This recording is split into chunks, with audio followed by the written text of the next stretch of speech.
Hi everyone, and welcome back to this week's episode of Digital Law News. So I'm Laura Spencer, an apprentice solicitor at Digital Law UK, and I'm joined today by the Managing Director and Solicitor of Digital Law, Peter Wright. So just for those who don't know, Digital Law is a niche law firm based in the UK, and we specialise in all things to do with data protection, cybersecurity law and social media law as well. So I'll just pass over to Peter to introduce himself and then we'll get started. Thank you very much, Laura. And indeed, we've got an interesting few stories to cover this week, including a record GDPR fine. So I will hand over to you so we can start going through this week's stories. Thanks, Peter. So yeah, starting with today. So this is the most recent fine under GDPR. So this is the one against Amazon. I've been hit with a fine of $886 million, which is about £600 million. For the alleged data protection breach. So the fine has been issued by the Luxembourg's National Commission for Data Protection, and they're claiming that the processing of personal data by Amazon does not comply with EU law, so the GDPR. Amazon are protesting this and saying that the fine is without merit and will be very vigorously defending this, as there has been no data breach whatsoever. So I think it's worth mentioning as well, like Peter said, that this is the biggest fine issued to date and is almost, well, it's more than double the amount of every other fine that has been issued under GDPR combined. So it's a really big one and probably the biggest for a while. Indeed. And this is, I think the fact that at the moment that $886 million fine actually is more than all the other fines ever issued put together, and indeed double more than every other fine put together. It shows the size of this, and also it illustrates that really there hasn't been the volume of GDPR enforcement since it was introduced in 2018 that we might really have expected. The largest fines to date before this, of course, were those originally announced for British Airways and Marriott hotels, but those ended up being reduced on appeal. And I think it was partially because of the issues on appeal to the ICO that were identified, as well as the fact that they were handing the fines down in 2020, by which time hotels and airlines have been rather heavily affected by the coronavirus pandemic. So I think it was felt only fair to reduce those fines from the hundreds of millions down to the sort of £20 million limit instead. I think the size of the fine illustrates that data protection regulators are willing to use their powers to take on large tech firms with large sizes of turnover. This was the big thing, don't forget, when GDPR was announced, was that you could see fines against organisations based on their percentage turnover, which was a big change rather than being capped at a maximum limit that they were previously.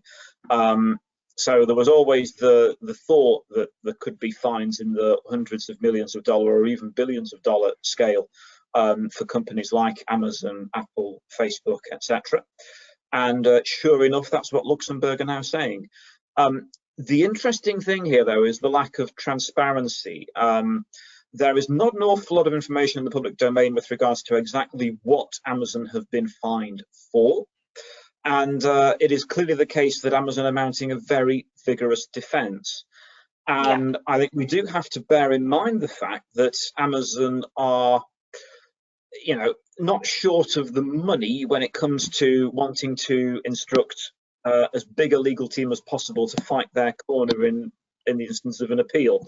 And it will be interesting to see if that's exactly what they then proceed to do. And there could be a bit of an inequality of arms almost compared to the legal representatives that the Luxembourg Commissioner will be able to call on compared to the legal defence team that Amazon may choose to put in place. So it will be interesting to see what happens here. The lack of transparency, I think, is quite telling, because ordinarily with a monetary penalty notice like this, you've got very detailed reasons why a fine is being given. But certainly in the public domain, there's not an awful lot of information available on this, and in particular, there's not as though there's an awful lot from the European Data Protection Board either on this point. So I think it's going to be interesting as more information becomes available on exactly what is alleged to have been breached and what Amazon are felt to have done that is in breach of GDPR? Yeah, absolutely. I'm sure we'll be covering this as it kind of comes out and what actually has happened, because I suppose there's only so long that the public can ask questions like, why has this fine happened? And there's only so long that Amazon can stay quiet about what has actually happened, and they want to tell their truth if it is an alleged thing and they don't think it's actually happened. So yeah, I'm sure we'll be coming back to this in the coming weeks. Indeed. So the next one is another thing that we've covered before on this podcast, and probably on our website as well, or maybe on the Anson Evaluate website, the people who help us produce this webinar. So yeah, this is about action fraud and the scrapping of action fraud after the Times expose. So probably a couple of years ago now, I think it was around 2 years ago, an undercover Times person or an investigator went into the action fraud, and they actually did, I think they went through the actual training program that people usually go through when they get a job of action fraud, and then they kind of went undercover working there for a couple of months or something like that, and they found and wrote an article about how action fraud were basically failing at doing the job. There wasn't investigating anything, and basically they was telling people that their claims were being looked at, but in most cases they were never looked at again or even investigated. So now the action fraud is basically being scrapped, as they've had thousands of complaints against from victims and victims of crime. So the government have now said that they're going to be replacing action fraud with an improved national fraud and cybercrime reporting system. And there's also going to be a new force within the National Crime Agency that is being dedicated to fighting cybercrime as well.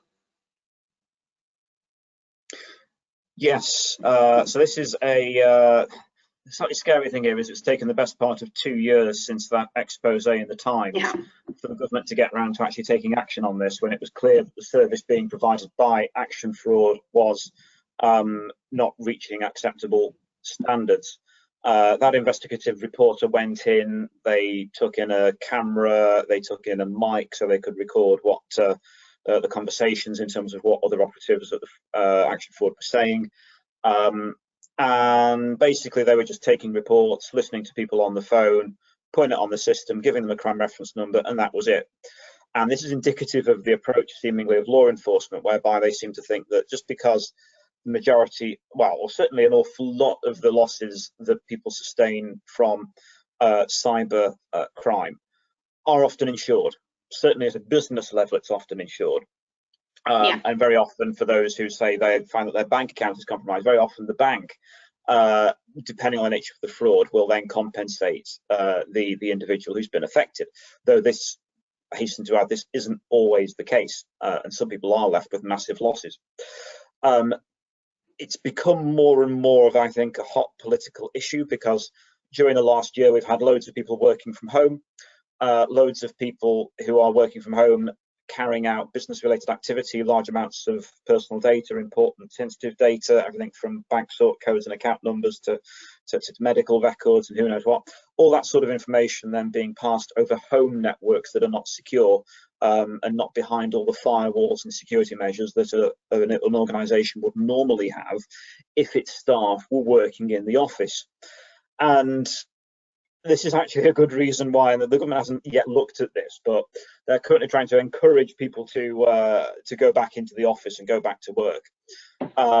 And I would have thought a big reason for people to go back into the office is because generally their business networks are safer and more secure if you're in the office compared to if you're working from home on your home Wi-Fi or broadband.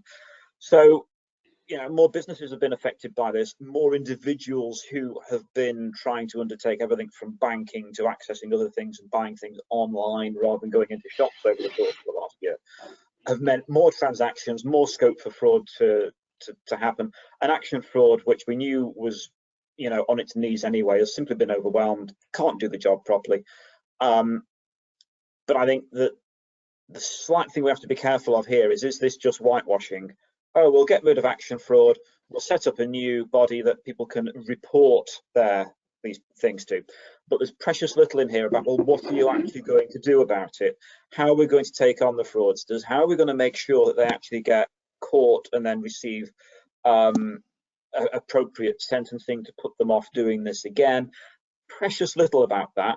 I mean, there's a lot about, the National Crime Agency, and we've already got the National Cybersecurity Centre, which is doing things like coordinating the protection of critical national infrastructure.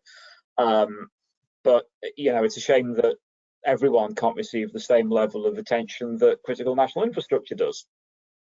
It'd be nice if all of our domestic bank accounts and domestic purchases online were all just as secure as could possibly be. And I think the question here will be, does any of this actually make a difference? Do we see a fall in the current sharply rising volume of cybercrime that is being reported?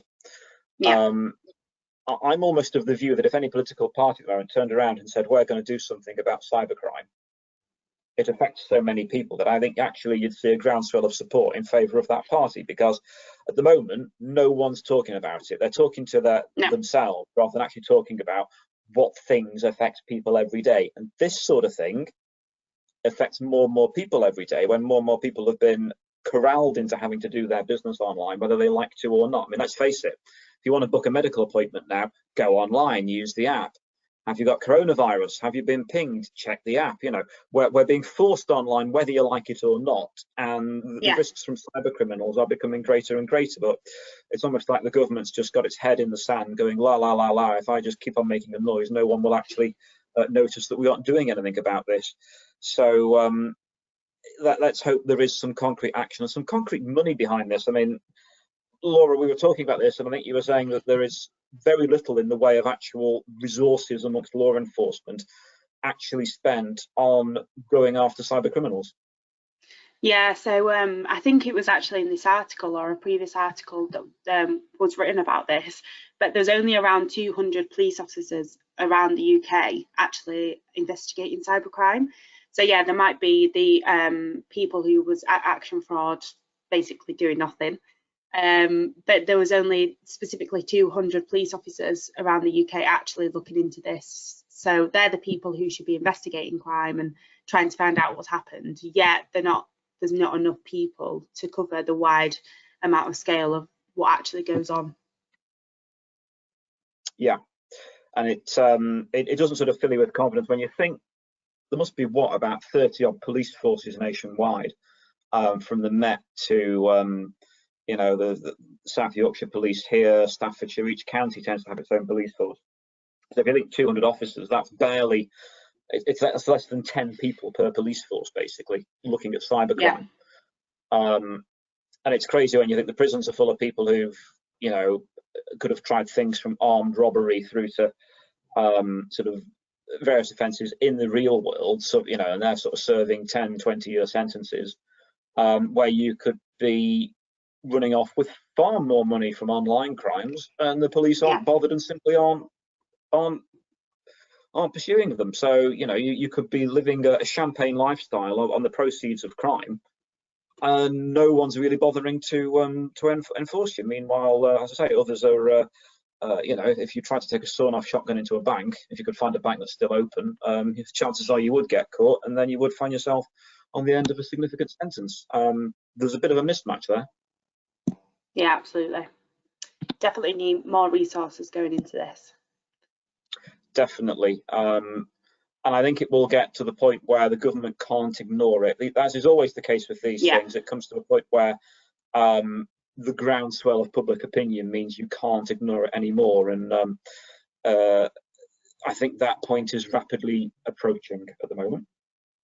Yeah, absolutely. So moving on to our next story then. So this is about a solicitor that got rebooked for losing a unencrypted USB stick. So a solicitor, she worked for a company, and she was actually on furlough for a couple of years, a year, sorry, and she worked at this company for about 4 or 5 years. But she didn't actually realise that she had lost a unencrypted USB stick due to her being on furlough. So this USB stick was then actually found by a member of the public, who then reviewed the contents of the USB and returned it to the firm that she worked for, because the firm was mentioned on a few of the documents. The firm then reviewed the content, realised that it belonged to this specific solicitor, who then reported the matter to the SRA. So the SRA then accepted that the solicitor admitted to it, and that she had failed to safeguard confidential client information. But they thought that the most appropriate sanction for this, due to her cooperation and her admitting to the failures that she'd completed, was to rebook the solicitor, and for her to pay the £300 of the costs of the SRA investigation as well. Yes, this is an interesting case, because I think it's interesting that they have literally just faced a rebuke and that small fine, when I think you could argue that certainly in the past there have been some very strict decisions from the Solicitors Disciplinary Tribunal and the SRA when it comes to breaches of data protection. But I think what has helped here, and this is where there's a bit of an object warning and object lesson to solicitors and their firms, is that when you identify there has been a breach, you are then very swift to report it, take responsibility, support those who may be affected by that breach. And if that is what happens, and you can establish that to the regulator, then you are likely to find that this is the action that you would be faced with: a rebuke, paying some costs, rather than anything like a suspension or even being struck off from the role, which has happened in some other cases. But I think in some other cases there's sometimes been the instance of the matter hasn't been quickly reported, or there has been an attempt at a cover-up. And as is often the case, if you sometimes end up trying to cover things up, the cover-up is actually worse than the crime. And on the face of it, this is just the crime of having lost the information on a USB. And this is frustrating, because whenever I say to conferences full of solicitors, and you say, I hope no one's now using USB flash drives, and they'll oh no, we've all stopped doing that years and years ago. Well, clearly in this instance it was still being used, and it wasn't encrypted, and it contained client information. So a reminder to all firms, and indeed all businesses, if you are still using USB flash drives for transmitting personal data, don't, because it's clearly an issue. But also there, it's a matter of then making sure you come clear about it, in particular when you're looking at solicitors, and we are bound by our rules of professional conduct not to show any element of dishonesty. If you do then try and cover up this sort of thing, it gets very, very messy, very, very difficult to defend very, very quickly. So always, when there might be the possibility of a mistake or something like that's happening, best to hold up your hands and report it quickly and speedily, and urge those who are supervising you, so the compliance officer for legal practice in the firm, make sure that they then report it quickly and speedily to the appropriate regulators as well. And hopefully this would be the appropriate action, as opposed to anything more severe that may otherwise come down the tracks. Yeah, absolutely. I think it just comes back to the well-known saying of honesty is the best policy. It is, and I appreciate that sometimes I think for those who are in junior levels within firms, that sometimes it's tempting not to show you've made a mistake. Absolutely. That there can be the temptation to think, oh, if I can, hopefully, through using ingenuity, try and get around this. And hope that no one finds out. It is sometimes, I think, the tempting thing, particularly given the culture in some firms where they can be very critical of mistakes. But I think this is actually, you need leadership from the top down to say, if in doubt, report it, tell us, let us know, so we can all collectively manage the risk. That then ensures that you aren't looking at a worse outcome. So it's not so much a matter of saying to all the owners, well, you have to report it and then deal with the consequences. It's actually having a proper culture within the firm to say, hold up your hands, show that there's a problem, let's all tackle it together, deal with it together, and manage the outcome is a far better way of handling it, rather than the more sort of inquisitorial approach that unfortunately some firms tend to adopt. Yeah, absolutely. So moving on to our next story then. So this is in regards to the new appointment of the new Information Commissioner's officer. So the number 10 are actually being blamed for the delay in finding the new Information Commissioner. So the appointment of the new Information Commissioner was supposed to be scheduled for the 8th of July, yet one hasn't still been appointed. So I think you said, Peter, it's a guy from New Zealand that they're putting forward for this, and they have kind of picked him out and said, yeah, this is the person we want for the Information Commissioner. But because the government actually failed to provide details of its choice of candidate in time, this whole process is being pushed back and delayed, and I think now it's not actually happening until around November time. Yes, so the existing Information Commissioner's contract comes to an end. Their sort of term in office comes to an end in November of this year.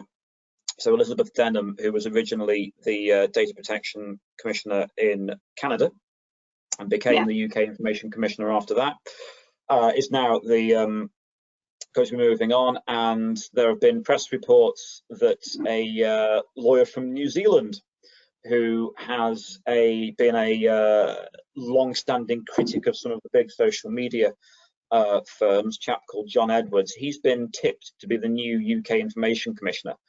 But that at the moment is all sort of a tip and supposition. We don't know it for sure, but time is ticking on. I know that we're now in that summer period in August when so many people seem to disappear off on holiday, but before we know it, it'll be September, and then November is rapidly approaching. And this is a significant position that requires strategic oversight and direction of the UK's stance when it comes to data protection, which will be crucial when it comes to deciding the approach of the UK when it comes to, do we continue to apply GDPR and any potential e-privacy regulation from Europe in the way that we are, and managing the adequacy decisions that have been made from the European Commission in favour of the UK. So that long-term decision of staying in close alignment with Europe or potentially diverging in future, those are the sorts of policy issues that the new ICO will have to grapple with. And yeah, I would have thought that before they take office in November, you'd want to have them confirmed and able to start thinking about those priorities and put a plan together in advance of the date when they start the job. So really, it's not great here from number 10 that there appears to have been an element of chaos at play, and that the decision-making progress has been hamstrung as a result. Yeah, absolutely. Hopefully they get stuff together soon and they can be appointed in time, ready for Elizabeth's contract to end. Indeed. So yeah, so moving on to our last story today then, a very interesting one. So this one is about some Iranian hackers that actually posed to be Liverpool aerobics instructor and to target defence workers.